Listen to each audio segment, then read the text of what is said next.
What's up, everybody? Garrett back here. I just got out of seeing the brand new 2024 adaptation of Nosferatu by Robert Eggers. Alright, gang, so I was lucky enough to see an advanced premiere screening of Nosferatu, and I want to give you my thoughts and talk about this event. I'm not going to get into spoilers. At the end, I'll give a little spoiler warning if you want to shut it off towards the end and just kind of talk to you about some things in the movie that aren't completely spoilers, but this has been a very secretive movie. We haven't really seen what Scarsgard was going to look like as his portrayal of Count Orlok. So I want to talk a little bit about that at the end and kind of give you my thoughts and opinions on it. It's really cool to kind of be here early to kind of check this thing out. And the event itself was cool. I mean, this was the first time I've ever been asked to attend one of these premieres as a content creator. So I want to give a big shout out to Focus Features for asking me to attend and be a part of this event.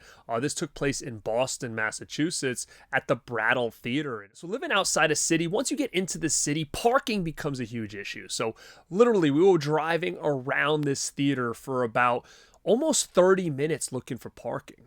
So when we got there was people trying to get in to this premiere, but they weren't letting anybody else in. Luckily, I was on the list, so we were able to get in kind of right before the movie started. So we got in there, and they showed us to our seat, and it said reserved on it, and I sit down, and all of a sudden I'm looking, and to my left, I have broke horror fan Alex, you guys might know from social media. I mean, he's been around forever, so what's up, Alex? And he was sitting with TJ Frizzy, who also is somebody that I know from the community as well. So all of a sudden I was like, oh my god, that's so random that you guys are sitting right here.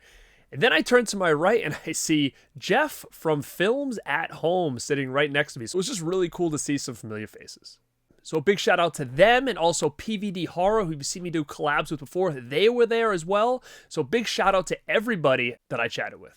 All right, so there's one thing about this event I will say is that when I got there, I was hoping that they would have like these cool setups and displays. You can do photo ops and you could get posters and all this swag. Well, come to find out, the swag got kind of lost in the mail. So unfortunately, it didn't make it to the premiere.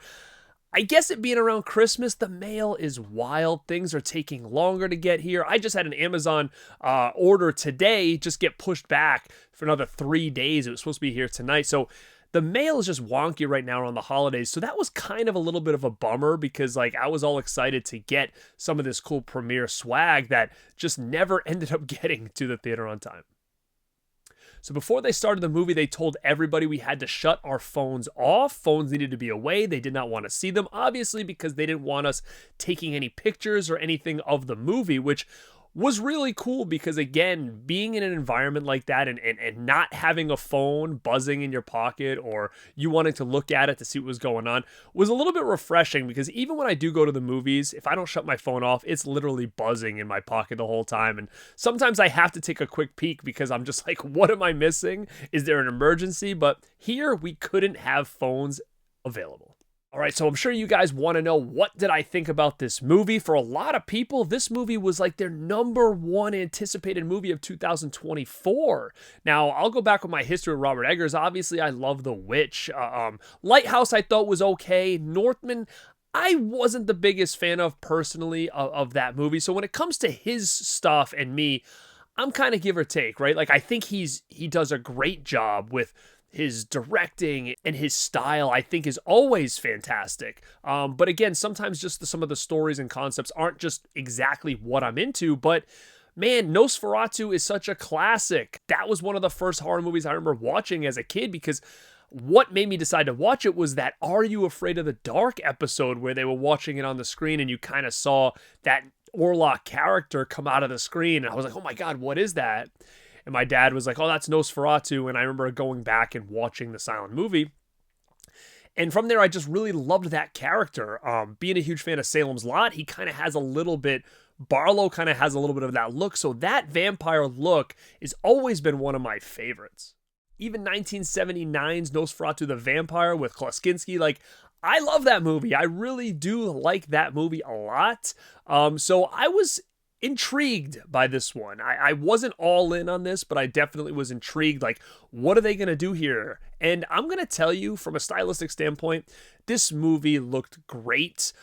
He really captured the time. I think it was really well done. I feel like the actors in the movie were really, really good. There was a lot of scenes that were very, very tense. The score was great. The cinematography was great. I mean, this thing looked fantastic. So as a whole, I did like the movie. I thought this movie was a real good adaptation of that original story. Now, will I say this is my #1 movie of the year?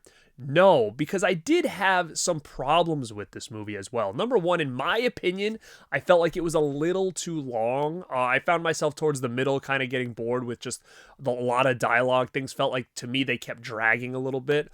There was also a lot of characters and a lot of different stories going on that they kept bouncing back and forth. And you know, I've talked about this when I did like my Beetlejuice review, is that sometimes when that happens, it's like you realize that some of these stories that they're trying to tell end up meaning nothing at the end of the day. Now, I want to talk a little bit about Scarsgard and his portrayal of Orlok. I think from an acting standpoint, he did great. Like, I mean, he always does great with these character actors and stuff like that. We've seen it many times before. He always gets into the character, which I really appreciate. And I think from an acting standpoint, he did really good. He was menacing when he needed to be. I think it was really, really good. But if you want to shut this off now, I'm just going to talk a little bit about his look. Nothing drastic. I'm not going to give anything away. I'm just going to give you my opinion on it and his portrayal of Orlok. So if you want to shut this down, by all means do it. But I'm going to tell you what I thought about that look now. All right, again, this is not going to be a spoiler, but I will say one of my biggest problems with this movie was the look of Orlok. It was not the portrayal and the way he acted and stuff like that and his mannerisms. It was the look.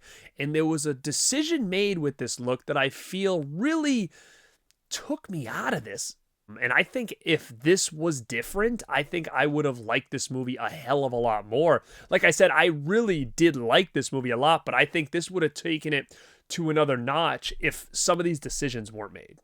Now, again, I'm not going to give away what he looked like or anything like that, but I am going to say I was not a fan of the way he looked in this at all. Being a huge fan of the original Nosferatu and all the other adaptations, it was an interesting choice that they went with here. And I don't know how it's going to be portrayed by people. I'm thinking not many people are going to like this, but I also think that a lot of people have already built this movie so high up that it's going to be hard to kind of criticize anything about it. But it was definitely a new vision, and I personally was not the biggest fan of it. All right, guys, now that is my quick review of the whole premiere.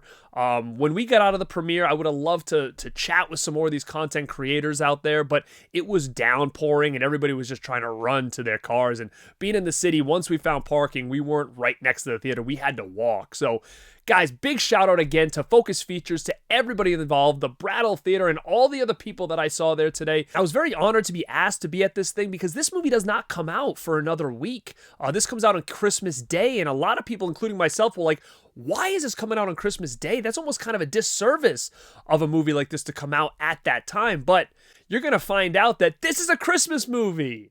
Now, gang, make sure you like, subscribe, and comment down below how excited you are for Nosferatu. And I'd love to hear your thoughts once you see the movie. So if you want to come back and tell me down below what you thought of the movie, I'm very curious. So make sure to come back and let me know. Now, gang, this is Garrett at Born2beRad, and like always, stay rad.